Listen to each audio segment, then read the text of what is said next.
Sorte das crianças depois da morte. Questão 197. Poderá ser tão adiantado quanto de um adulto o espírito de uma criança que morreu e tem idade? Algumas vezes, ou é muito mais.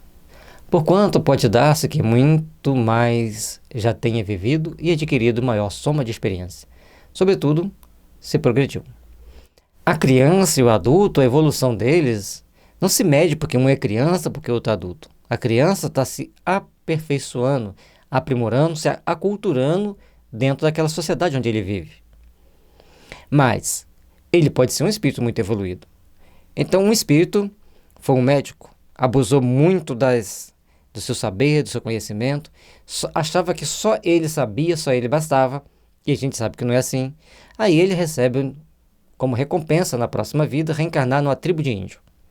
Ele chega lá com muito conhecimento, mas ele vai se aculturar dentro da tribo de índio, ele vai ter que viver igual os índios, vai ter que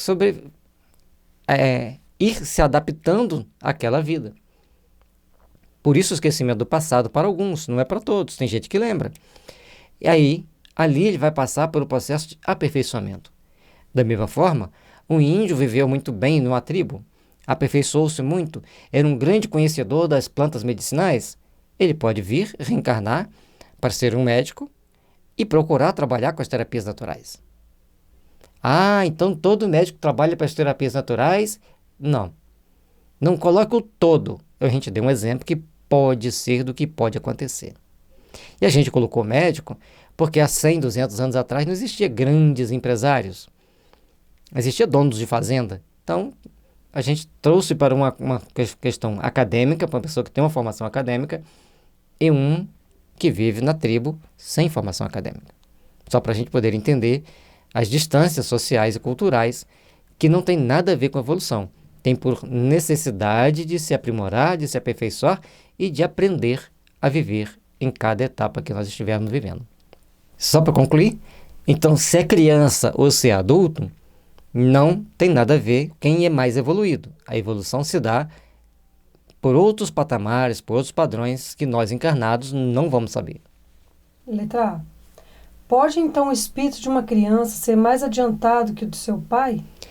Isso é muito frequente. Não vedes vós mesmos tão amildados às vezes na Terra? Se nós entendermos que quem vem, vamos dizer, estudou lá no plano espiritual durante 20 anos.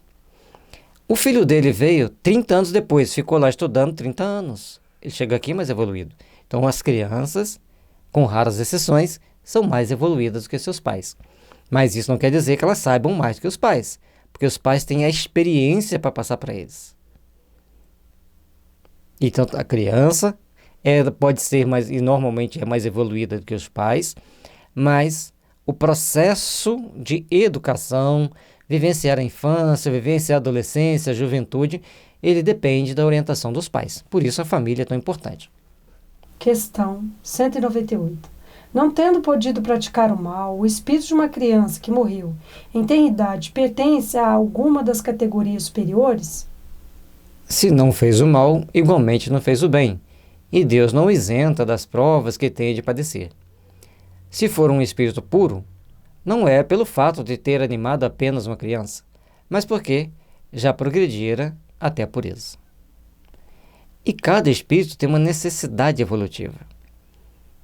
E naquela época do Kardec era muito comum as crianças morrerem, as pessoas morrerem em tenra idade, né?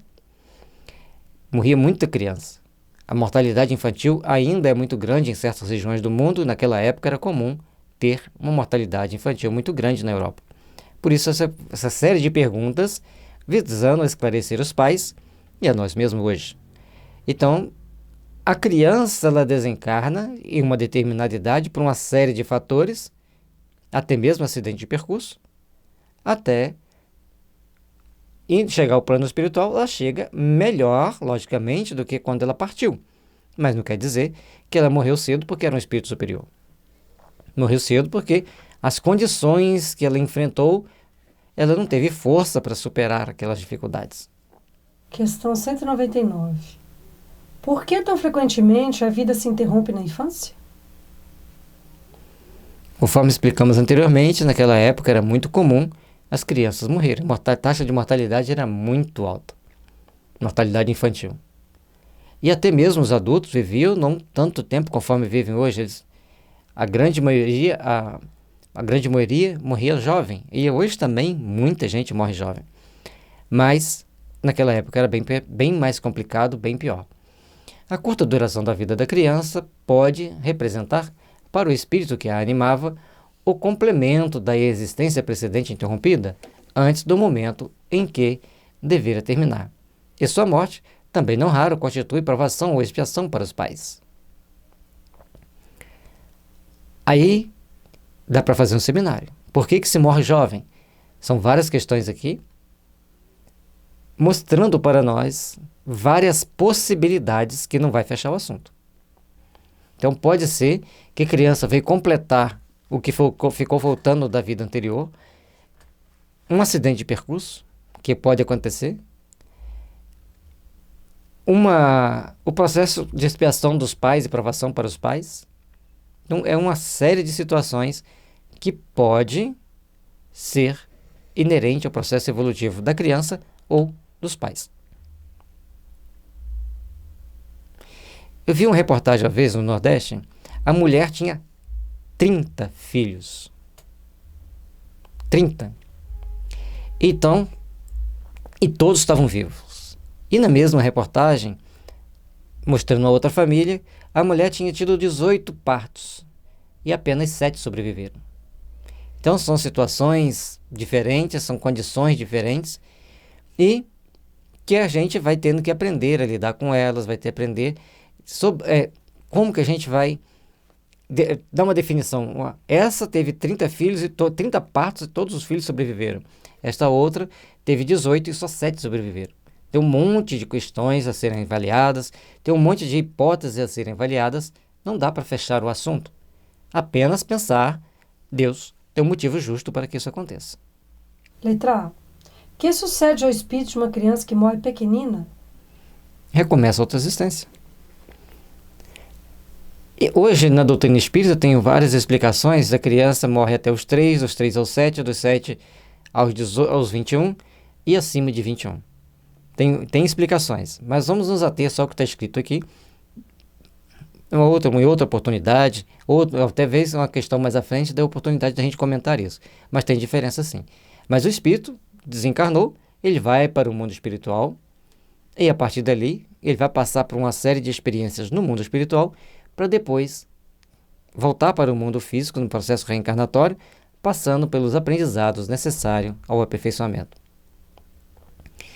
Se uma única existência tivesse o homem, e se, extinguindo-se-lhe ela, sua sorte ficasse decidida para a eternidade, qual seria o mérito de metade do gênero humano, da que morre na infância, para gozar sem esforços da felicidade eterna, e com que direito se acharia isenta das condições, às vezes tão duras, a que se vê submetida a outra metade. Então, aquelas que morrem em tenra idade,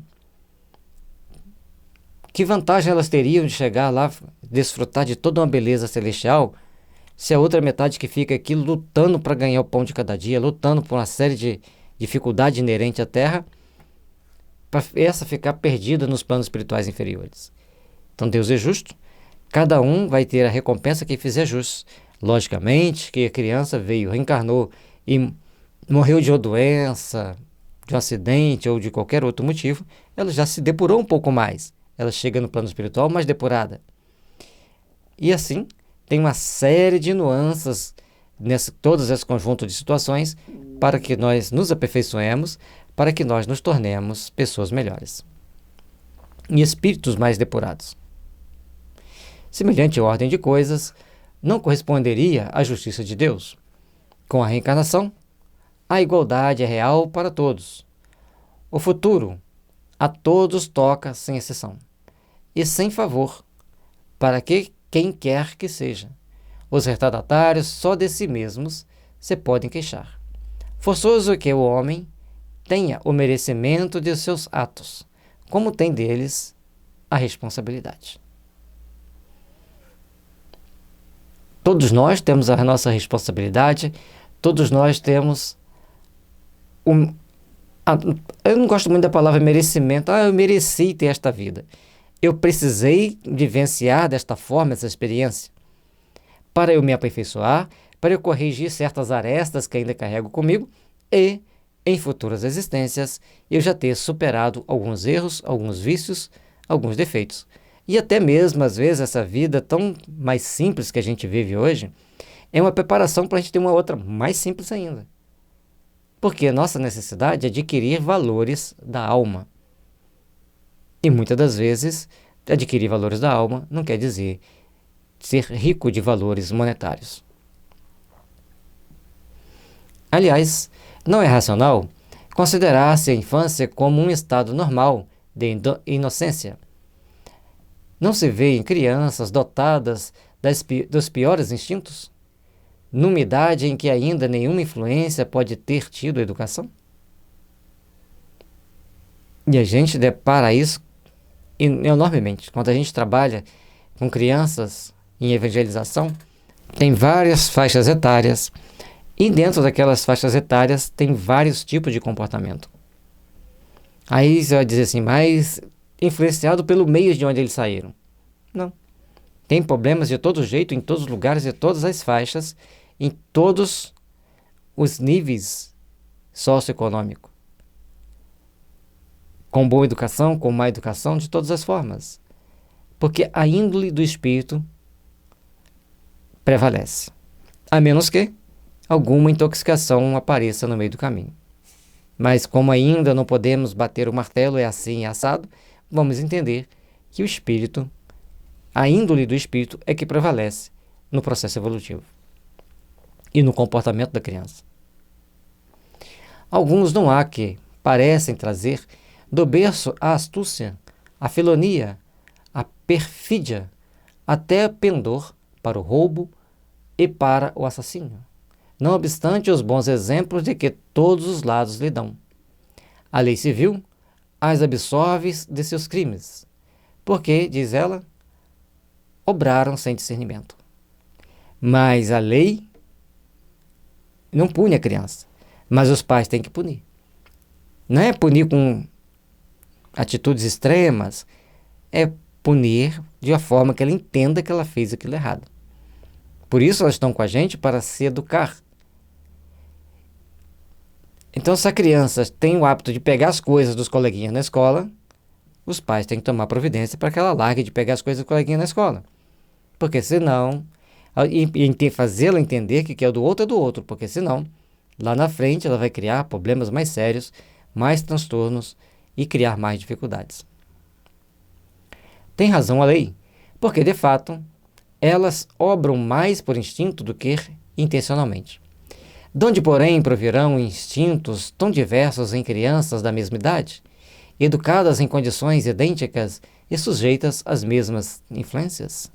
Conforme dissemos antes, cada uma tem uma tendência natural que advém do seu espírito. Cada um tem um padrão de ação que advém da sua criação íntima, daquilo que ela carrega intimamente. Donde a precoce perversidade, senão da inferioridade do espírito? Uma vez que a educação em nada contribuiu para isso. As que se revelam viciosas é porque seu espírito muito pouco é progredido. Ou está ainda em processo de aprimoramento ético-moral. É uma vida que ele está externando aquilo que ele tem intimamente entre nós, mas do mundo onde ele saiu era comum. E a criança ela vai refletir muito o meio de onde ela saiu no plano espiritual. E vai refletir muito da conduta que ela tinha na vida anterior. Por isso, a necessidade do processo de educação. Sofre, então, por efeito dessa falta de progresso, as consequências, não dos atos que praticam na infância, mas nos de suas existências anteriores. Assim que a lei é uma só para todos e que todos são atingidos pela justiça de Deus. A lei de Deus envolve-nos a todos. convida-nos todos nós a fazermos uma grande reflexão. Para que precisamos nos autoeducar? Para que precisamos nos autoaprimorar? E quando a gente vai convivendo com o mundo, a gente vai vendo todas as dificuldades existentes no mundo.